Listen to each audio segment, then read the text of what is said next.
So getting accepted to med school is becoming more and more competitive every year, and a lot of pre-med students have been reaching out to me lately asking me what they need to be doing right now. Do you need a high MCAT score? Do you need a 4.0 GPA? Do you need research, clinical experience, shadowing?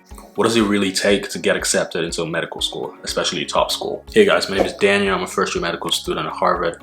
And in this video, I'm going to share with you the best advice I got as a pre-med student. So, as many of you know, to get accepted into a medical school, especially a top school, you need good grades, but also a strong MCAT score. So in this video, I'm going to be focusing on the more salient parts of the application that are unrelated to academics. So the first step is to ask, why do I want to go to med school?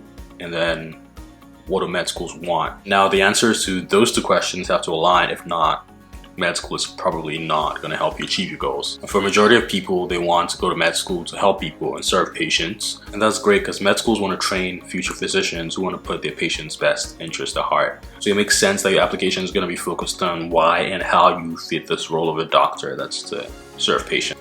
So as you know, med schools want smart kids, but they also want students who show evidence of compassion, integrity, strength of character. Now, there are a variety of things you can do as a pre-med student to show that you have these qualities. But I think that's where the problem with a lot of pre-med students' applications lie.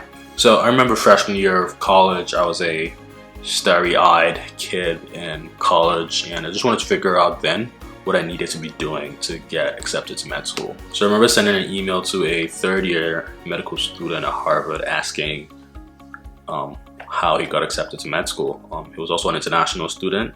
I think he had gotten some funding as well, and those were the things I was looking for. So I wanted to know what I could be doing at that point to build a strong application. His advice was really unexpected. He said to keep an open mind and focus on what you're passionate about.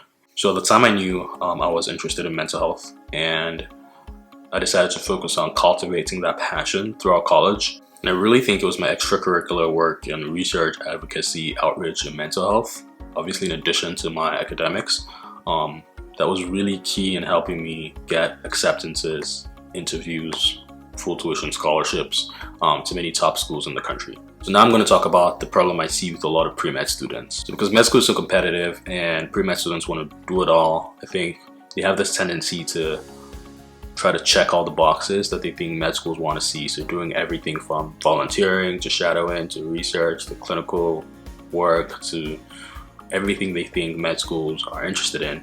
The problem with that approach is it doesn't show depth and commitment. I think med schools want to see someone who is passionate, someone who is committed to something. I personally think your med school application is going to stand out a lot more if you focus on one or two things you're really passionate about versus doing 20 different things that you think med schools care about. Now, I'm not saying completely forgo shadowing because med schools want to see at least you've been in a hospital and know what it means to be around patients. But what I'm saying is build your application around what makes you you, what makes you unique, what makes you special, what your interests are as opposed to what you think med schools are interested in. And another good thing about following your passion is that when you do something you really like and are passionate about, you're more likely to do it well, you're more likely to go above and beyond to show commitment, to show initiative, to show leadership, and schools really like that. It's also a more satisfying and rewarding experience when you do something you actually want to do versus something you feel like you have to do just to show med schools you're competent. The thing is, when med schools pick their class, they're not looking for students who by themselves can do every single thing really well, because I don't even think that's possible. Instead, med schools want to build a well-rounded class, and this tends to favor people who have unique talents and interests and unique passion. The idea is that if each student can bring something different to their med school class, then the med school class as a whole will benefit from each student. So think about it, if you were on the admissions committee, what kind of med students would you recruit? Would you rather recruit 100 students who have done very similar things from, very similar backgrounds, or did some shadowing, a little bit of community service, dabbled in research, did some volunteering, so similar work? Now, they'd probably do well in med school, but that would make for a pretty boring, homogenous class. Instead, it might be more interesting and make for a better overall class if you recruited students from a variety of backgrounds with a variety of interests and a variety of talents. So maybe one is from Kansas City with a unique interest in music therapy, and the other is from Zimbabwe and has done extensive cancer research. Maybe another is from California and wants to increase the efficacy of healthcare while reducing the cost in their home state. I think that will make for a more interesting class. The guy from Zimbabwe may have little to no community service experience, and the guy from California may have zero experience in research. But each of them has their own unique contributions and unique talents that they bring to the table. They all have their strengths, and together they form a pretty diverse, interesting class. So what's the goal here? Don't spread yourself too thin and try to do every single thing even when you have no interest in those things. Med schools can easily see through that in your application. It's better to show commitments, dedication, passion to a few things you're interested in than doing a million things and not being good at them. So you're probably asking, what do I really need to be doing right now in college as a pre-med student? Well, what I suggest you do is look at who you are, what are your interests, what drives you, what keeps you up at night.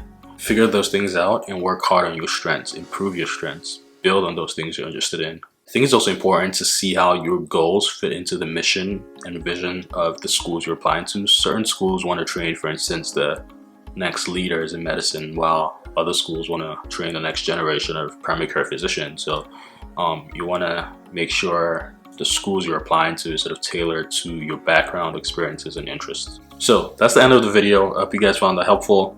If you did, drop a comment down, let me know. If you did not, let me know as well. Also, let me know what you guys want to see next, and I'll see you guys in the next video.